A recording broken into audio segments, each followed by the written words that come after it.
दोस्तों, जब हमारा वक्त खराब होता है तो हमें हमारा दिमाग खराब नहीं करना चाहिए, वरना हमारी जिंदगी खराब हो जाती है। आज हम लोगों के सामने दुनिया टोटली चेंज हो रही है। अगर हम नोटिस कर सकते हैं, जो लोग नोटिस कर सकते हैं वो इसे अच्छी तरह से समझ भी सकते हैं कि कैसे हमारे सामने सारी दुनिया चेंज हो रही है। जैसे नेटफ्लिक्स है, नेटफ्लिक्स पर माइंड रीडिंग मूवीज धड़ल्ले से आ रही हैं। जैसे बिग बॉस शो है, उसमें जो सभी कंटेस्टेंट्स हैं वो सभी की बात नहीं करता, क्योंकि 3 चीज़ों के इर्द गिर्द ये सभी कुछ घूम रहा है। बिग बॉस में कुछ ऐसे कंटेस्टेंट्स हैं जो दिल से बात करते हैं, कुछ ऐसे हैं जो जुबान से बात करते हैं, कुछ ऐसे हैं जो माइंड से बात करते हैं। 3 चीज़ों के इर्द गिर्द ही हम, तुम और आप सभी लोग घूम रहे हैं। जो लोग दिल से बोलते हैं, कुछ लोग जुबान से बोलते हैं और कुछ लोग दिमाग से बोलते हैं। जो दिल कहता है वो नहीं बोलते। अब ऐसा है, अगर आप इस चीज को नोटिस करोगे तो ये चीज आपको दिखाई देगी। अगर इसे नोटिस ही नहीं करोगे तो आप ऐसा समझ लीजिए जो आप देख रहे हैं उसका रिप्लाई कर रहे हैं। आज समय वो नहीं रहा। आज समय वो है, आप जो देख रहे हैं उसका रिप्लाई कभी मत करो। रिप्लाई वो करो जो आपका दिमाग कहता है।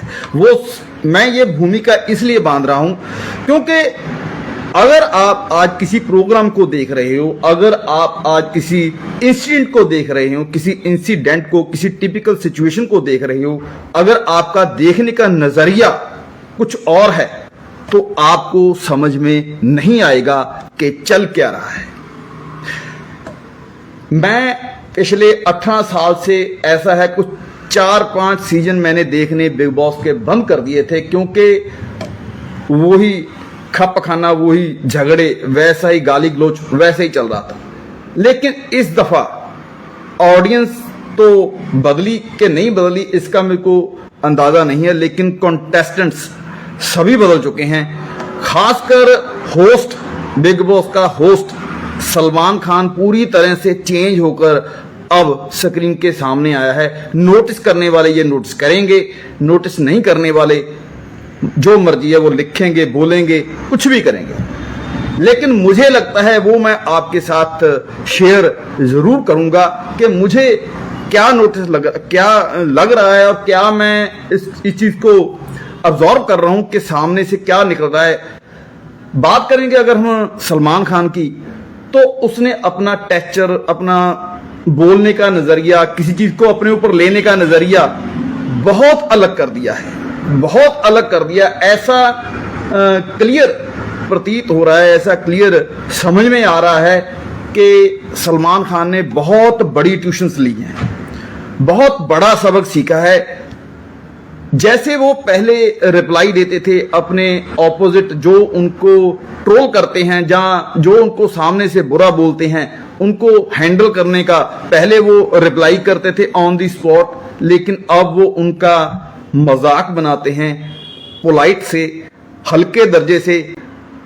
आप ऐसा समझ लीजिए कि अब उन्होंने इन चीजों को लाइटली लेना सीख लिया है उम्र के इस पड़ाव पर आकर। जैसे हम लोगों ने, खुद मैंने उम्र के पड़ाव में आकर ऐसी चीजों को सीखा है, वैसे ही सलमान खान इन चीजों को ऑब्जर्व कर रहा। उसके लिए अब ये उसको, अब अगर मैं छोटे लफ्जों में बोलूं तो उसे समझ में आ चुका है जो उसके सामने चल रहा है, उसका नाम वर्त कर, उसका नाम यूज करके कितने लोग कितने पॉपुलर हो चुके हैं और आज उसी के नाम से खा रहे हैं और उसी को ट्रोल कर रहे हैं।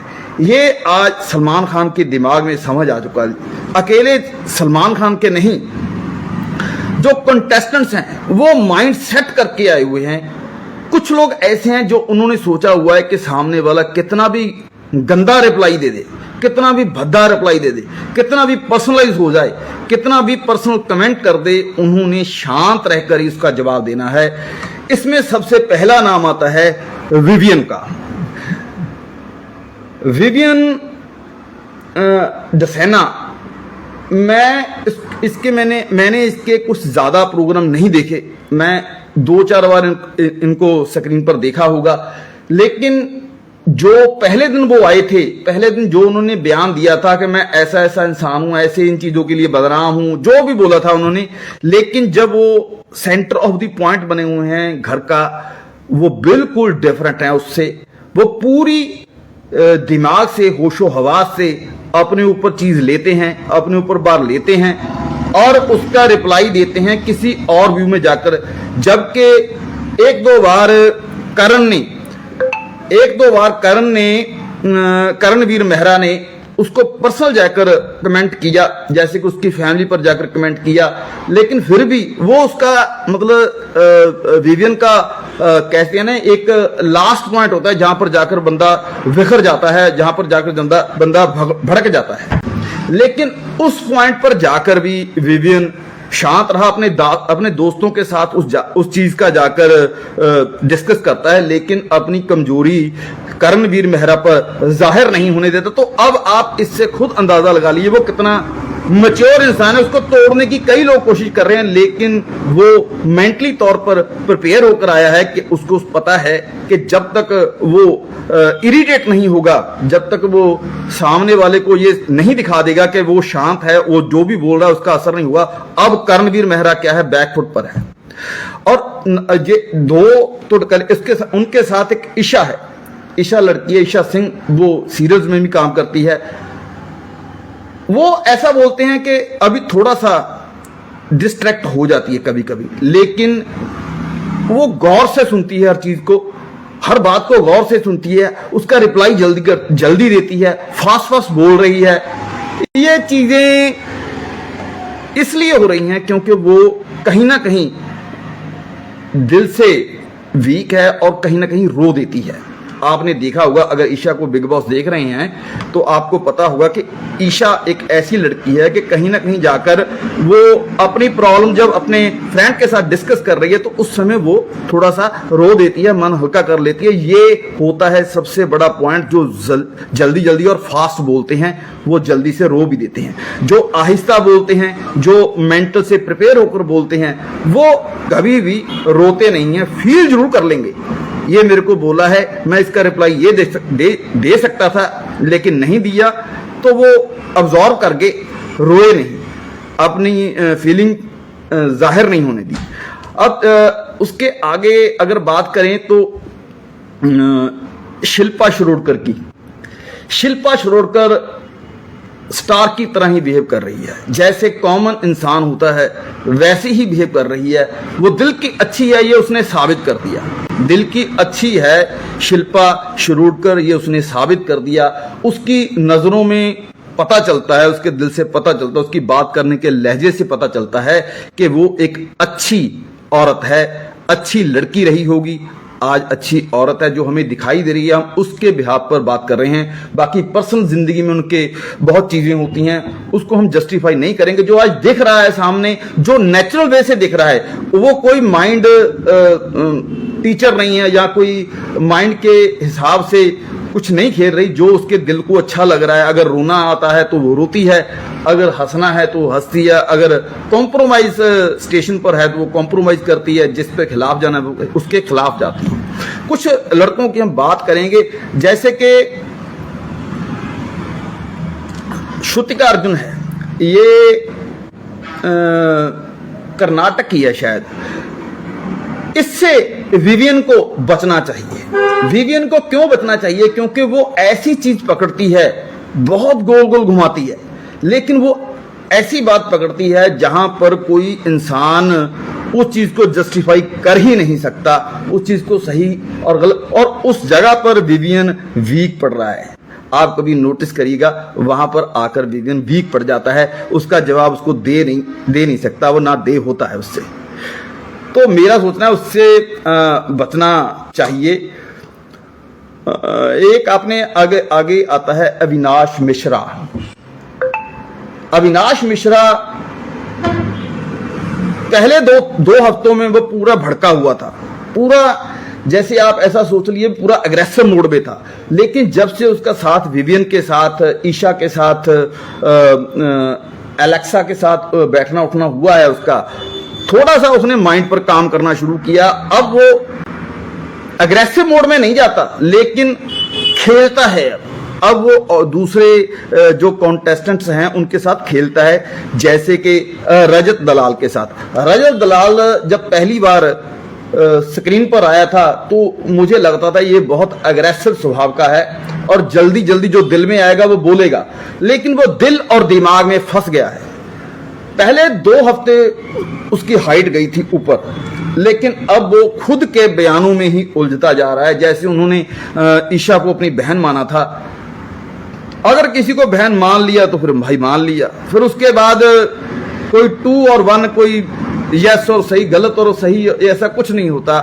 आप पीठ पीछे भी अगर ऊपर से आप बहन बोल रहे हो, पीछे से जाकर उसको बोल रही हो इनको निकालना है, तो ये बहुत चीप हरकत है। जैसे मैं मानता हूं अगर कोई रिलेशन, वैसे कोई गर्लफ्रेंड रिलेशन है, वहां पर ऐसा कर सकते हैं, लेकिन जहां पर बहन बोल दिया ना, तो या तो सोच समझ कर बोलो, भाई बहन बोल रहे हो तो।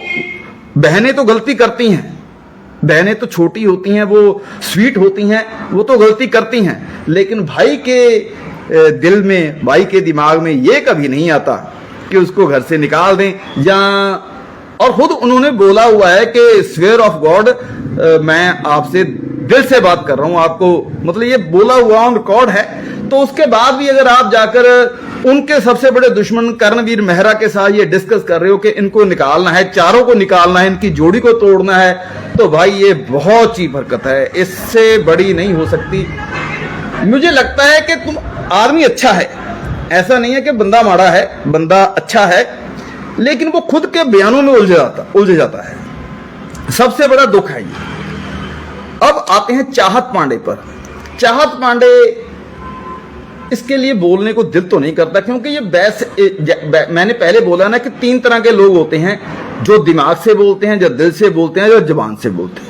ये एक बात कहकर इसकी बात खत्म करता हूं, ये सिर्फ जुबान से बोलती है, ना इसकी जुबान के साथ इसके दिल का संबंध है, ना इसके दिमाग का संबंध है, सिर्फ जुबान से बोलती है। अब तेजेंद्र बग्गा, ये तो सीधा सीधा सिफारशी जैसे बोलते हैं ना, सिफारशी कंटेस्टेंट है ये।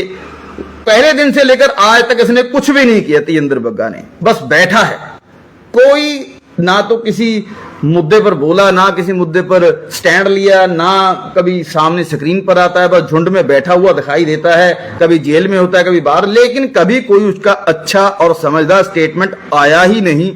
वो बोलता तो है मैं राजनीति में जाना हूं, अपने फेमस होने के लिए आया हूं, लेकिन मुझे तो उसमें कोई क्वालिटी दिखती ही नहीं जो उसको फेमस कर सके, या जो उसको कोई लीडर बना सके, या राजनीति में लेकर जा सके। मुझे उसमें कोई क्वालिटी नहीं दिखती। अब आते हैं सारा और अरफीन, सारा और उसकी वाइफ, अरफीन खान और उसकी वाइफ सारा पर। ये दोनों माइंड रीडर हैं, ये बोलकर आए हैं, और मुझे ये कहीं भी नहीं लगा, अगर वो मुंह से ना बोले कि हम लोग माइंड रीडर हैं। मैं छोटा मोटा मतलब साइकोलॉजी का स्टूडेंट रहा हूं, बहुत बड़ा नहीं, लेकिन मुझे वो कहीं भी नहीं लगे कि वो माइंड से रिलेटेड कुछ है, उनमें कुछ खासियत है, कुछ बात है उसमें, कहीं भी नहीं लगी। क्योंकि पहले नंबर पे सारा हरफीन से कुछ ज्यादा ही वीक लग रही है। सारा इसलिए वीक लग रही है क्योंकि वो बहुत जल्दी जल्दी रिएक्शन दे रही है।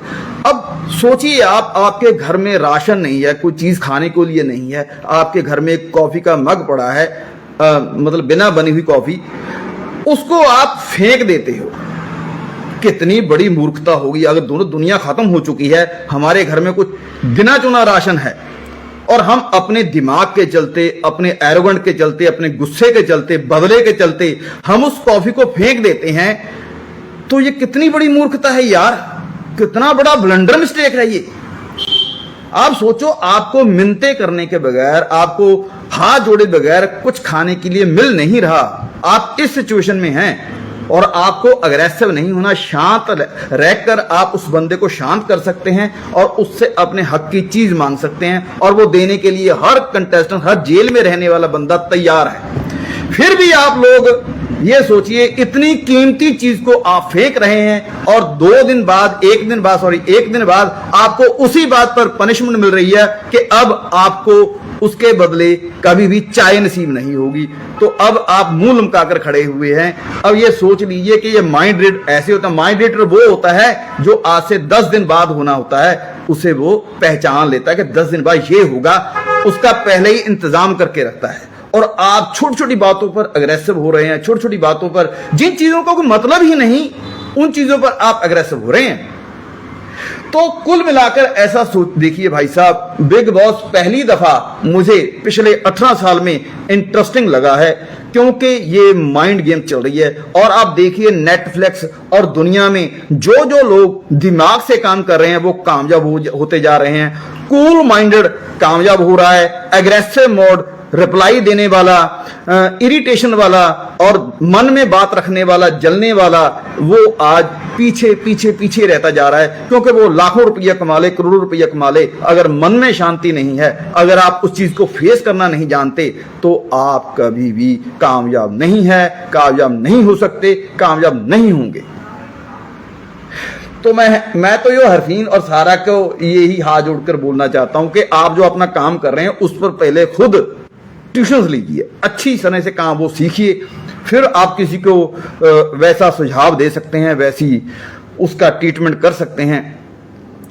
तो अब हम आज का एपिसोड खत्म करते हैं, क्योंकि कोई भी चीज जहां हर बात जरूरी नहीं होती, लेकिन हमें सब कुछ सीखना चाहिए, क्योंकि वो हमारी जरूरत बन सकती है कभी भी जिंदगी में। नमस्ते, आदाब, सलाम।